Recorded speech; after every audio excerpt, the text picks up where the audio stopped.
Assalamualaikum warahmatullahi wabarakatuh. Perkenalkan, nama saya Safira Michelle Sabina dengan akhiran NIM 236. Di sini saya akan membuat video untuk menjawab soal UTS Hukum Pemerintahan Desa. Saya dari kelas B. Baik, untuk soal yang pertama yaitu pasal 18B ayat 2 Undang-Undang Dasar Negara Republik Indonesia tahun 1945 menegaskan pengakuan negara terhadap eksistensi masyarakat hukum adat, termasuk hak-hak tradisional mereka. Amanat konstitusional ini menjadi dasar penting dalam merumuskan kebijakan hukum, khususnya dalam pengaturan tentang desa dan desa adat. Hal ini kemudian diimplementasikan melalui Undang-Undang Nomor 6 Tahun 2014 tentang Desa. Tujuan pengaturan desa melalui undang-undang ini mencakup berbagai aspek yang berorientasi pada pemberdayaan, pelestarian, dan pembangunan desa. Undang-undang desa memberikan pengakuan terhadap keberadaan desa sebagai kesatuan masyarakat hukum yang memiliki hak asal-usul dan hak tradisional untuk melindungi keberagaman desa. Pengaturan ini memastikan bahwa desa memiliki status hukum yang jelas dalam sistem ketatanegaraan. Undang-Undang Desa bertujuan melestarikan adat istiadat, tradisi, dan budaya masyarakat desa sebagai bagian dari identitas lokal yang perlu dijaga dalam pembangunan nasional. Selain itu, undang-undang ini mendorong partisipasi masyarakat desa dalam mengembangkan potensi lokal serta aset desa untuk kesejahteraan bersama. Hal ini mencerminkan bahwasanya ada hak otonomi desa untuk mengatur urusannya sendiri sesuai kebutuhan masyarakat setempat. Undang-undang ini mendukung pembangunan ekonomi masyarakat desa dengan kesenjangan pembangunan nasional melalui program-program pemberdayaan ekonomi lokal.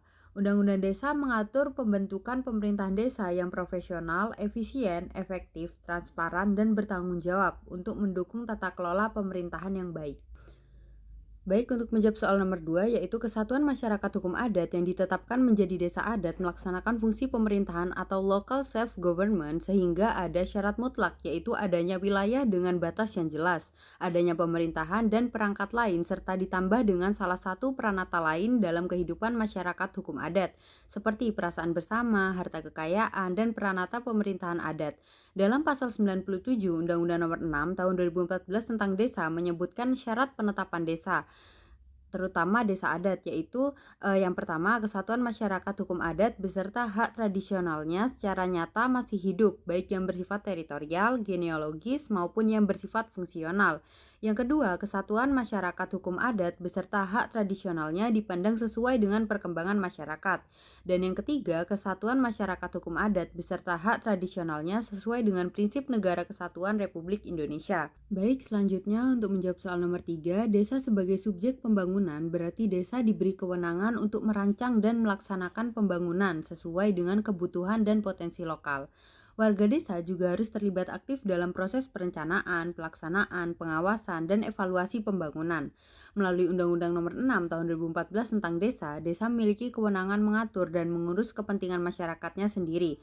Dana desa yang diberikan oleh pemerintah pusat memberikan kesempatan bagi desa untuk mengembangkan infrastruktur, meningkatkan pelayanan dasar, menggerakkan ekonomi lokal, dan mengurangi kemiskinan. Contoh pembangunan di daerah saya yaitu di daerah saya terdapat balai RT yang biasanya hanya digunakan saat acara-acara tertentu seperti halal bihalal, lomba Agustusan, pengajian rutin, dan kegiatan perkumpulan lainnya. Namun agar masyarakat di RT tersebut dapat sholat di tempat yang dekat saat tarawih, balai tersebut dibangun bilik sebagai tempat imam dan balai tersebut tidak dirubah supaya dapat digunakan pula untuk kegiatan lain seperti biasanya. Jadi tidak merubah fungsi, melainkan menambah fungsi dari sebuah bangunan tersebut. Selain itu, sebagai bagian dari upaya memperluas ruang terbuka hijau atau RTH, Dinas Lingkungan Hidup atau DLH Bangkalan membangun Taman Tunjung di Kelurahan Tunjung. Pembangunan taman ini telah selesai 100%, namun masih dalam proses pemeliharaan sebelum diserah terimakan secara resmi. Baik, untuk soal yang terakhir yaitu soal nomor 4, pembinaan kemasyarakatan desa merupakan salah satu aspek penting dalam kewenangan desa yang bertujuan untuk memperkuat kehidupan sosial, budaya, keagamaan, dan ekonomi masyarakat desa. Kegiatan ini bertumpu pada nilai-nilai gotong royong, kearifan lokal, serta semangat kebersamaan untuk meningkatkan kualitas kehidupan masyarakat, mempererat hubungan sosial antar warga, dan menjaga serta mengembangkan budaya serta tradisi lokal. Kegiatan ini bisa menyasar berbagai bidang seperti pendidikan, kesehatan, agama, kepemudaan, seni dan budaya, serta keamanan dan ketertiban. Contohnya, mengadakan pelatihan keterampilan seperti menjahit, membuat kerajinan tangan, atau pelatihan kewirausahaan agar masyarakat bisa menambah penghasilan keluarga. Untuk pembinaan keagamaan dan moral bisa diadakan pengajian rutin. Baik, cukup sekian video saya untuk menjawab soal UTS dari Hukum Pemerintahan Desa. Kurang lebihnya saya mohon maaf. Wassalamualaikum warahmatullahi wabarakatuh.